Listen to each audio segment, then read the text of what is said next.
Today is Tuesday, March 9th. What to know about the CDC's newest guidance explaining what you can and cannot do once you've gotten your COVID-19 vaccines.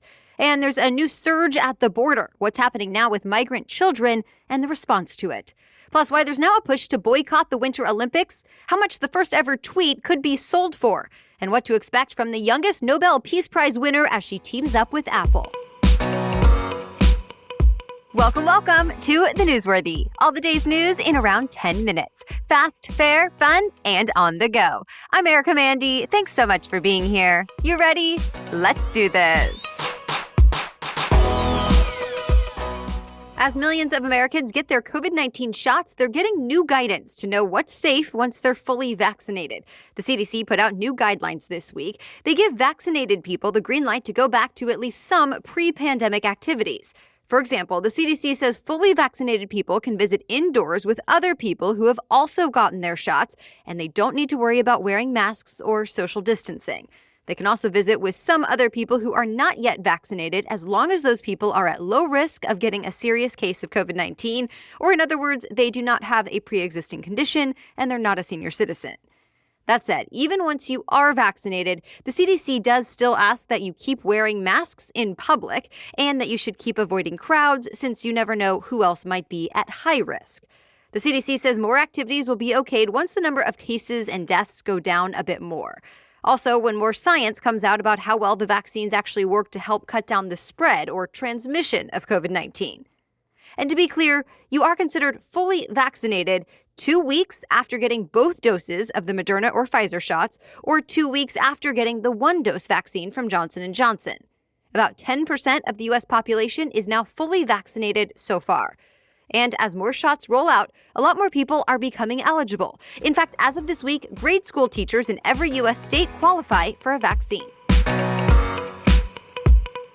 The U.S. is seeing a concerning trend on the southern border. A lot more migrant children are trying to get into the U.S. and shelters are filling up fast. The New York Times got a hold of documents that show more than 3,000 children were detained at the U.S.-Mexico border just in the last 2 weeks.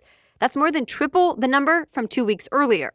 And one former Homeland Security official told CBS News the current number of children in Border Patrol custody right now is the highest in the agency's history. Of course, a lot more adults and families have also been trying to cross the border, but while adults and families are often turned away, the rules are different for unaccompanied children, or the ones who show up on their own. The U.S. is forced to find space for them until they're placed with vetted adult sponsors. From there, they'll have the option to seek asylum, or they could still end up getting sent back to their home countries. But for now, many are being held in facilities that were actually built for adults, and these facilities have been widely criticized. Some migrants have called them dog kennels or ice boxes. They're really only meant to hold migrants for a very short time. The kids are supposed to move to shelters specifically meant for children within 3 days. Well, the Times is reporting it's been longer than that lately, partly because those facilities are overwhelmed, and they're just days away from maximum capacity already. The federal government has now reopened an emergency facility in South Texas to create even more space and is looking for more solutions. Critics are calling the situation a crisis and blame President Biden for loosening restrictions at the border. But Biden has said it's the humane thing to do, even as he tells migrants now is not the time to come. To be continued.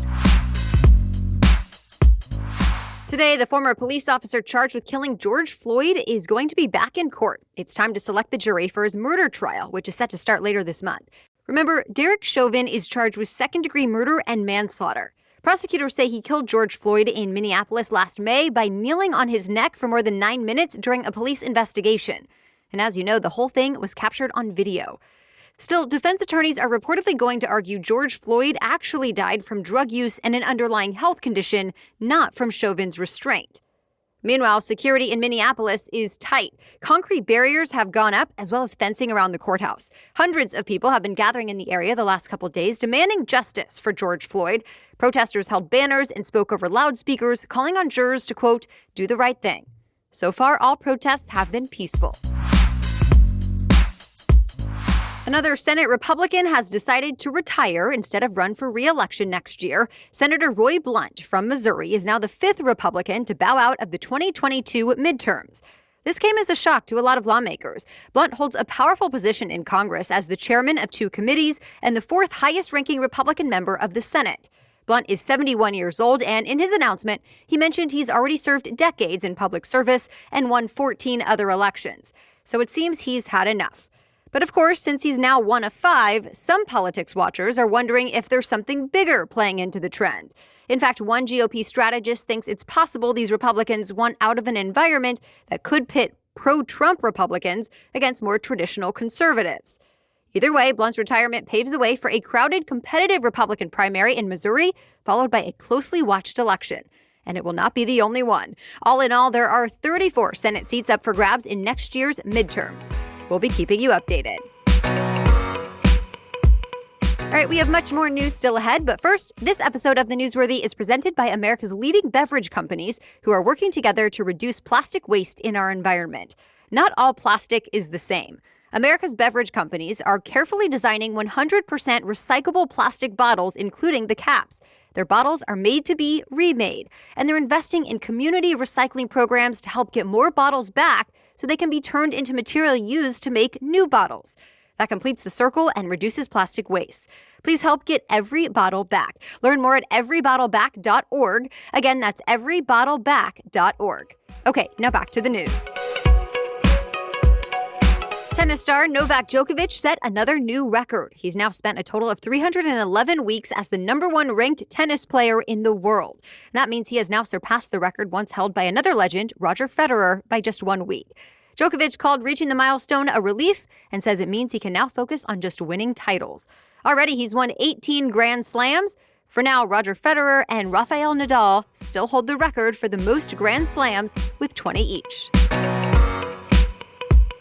Pressure is growing for the U.S. to boycott next year's Winter Olympics. The Games are supposed to happen in Beijing next February, but more than 180 human rights groups and some lawmakers in Congress say the U.S. should boycott because of human rights abuses in China. Remember, the U.S. has declared China is committing genocide against Uyghur Muslims. The U.S. accuses China of detaining more than 1 million of them and putting them in re-education and labor camps. So some people feel it would send China the message that America will not stand for human rights abuses if the U.S. were to pull out of the Beijing Olympics.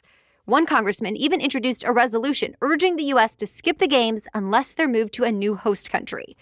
But opponents say a boycott will accomplish little to nothing, except to deprive star athletes of the opportunity to compete. Either way, China is already pushing back. It said last week these boycott talks are, quote, doomed to fail, and that this effort is just politicizing sports. For now, no country is actually committed to a boycott, and the International Olympic Committee says it's still committed to holding the Winter Games in China. The first ever tweet is now up for auction. Back in 2006, Twitter CEO and co-founder Jack Dorsey tweeted, quote, just setting up my Twitter. Well, now he's putting that tweet up for sale as an NFT. Remember, NFTs, or non-fungible tokens, are essentially unique digital tokens that are verified by the owner, and they've become hugely popular just in recent months. They're traded on the blockchain, similar to cryptocurrencies like Bitcoin, but NFTs aren't actually money. Instead, they've been used for everything from digital art to highlight clips of sports plays, and now even tweets. Dorsey shared a link to a platform called Valuables that lets people buy and sell tweets autographed by their creators. And get this, at last check, Dorsey's first ever tweet has reached a bid of $2.5 million. Nobel Peace Prize winner Malala Yousafzai is taking her passions to the small screen. The 23-year-old activist will work with Apple to produce dramas, comedies, children's series, documentaries, and more that will stream on Apple TV+. Yousafzai told Reuters she wants to introduce people to new voices and perspectives, and she hopes young girls will be inspired by her work. Already, Yousafzai has spent years promoting girls' education. When she was 12, she started blogging for the BBC about what it was like to live in Pakistan under Taliban rule. A few years later, she was shot in the head by a Taliban gunman. Fortunately, she recovered and kept fighting against girls' oppression. At 17, she became the youngest Nobel Peace Prize laureate ever. No word yet on when her shows and movies will drop on Apple TV+, so stay tuned. First, it was a book, then it became the most watched scripted miniseries on Netflix, and now The Queen's Gambit is getting turned into a musical. The production company Level Forward got the rights to bring the story of an orphan turned chess prodigy to the stage. The company has already co-produced 4 Broadway shows just in 2019, but Level Forward has not given any details about this project or when we could see it go live. And that's it for the main news today, but now it's time for Trivia Tuesday, when we ask a different trivia question every week. But first, this episode is brought to you by BlueBlox. BlueBlox has great, high-quality options for blue light glasses, but their selection does not stop there. Not only do they offer 3 different types of lenses, they also have a 100% light-blocking sleep mask and 2 light bulbs. You can also get your lenses with or without a prescription, or choose readers.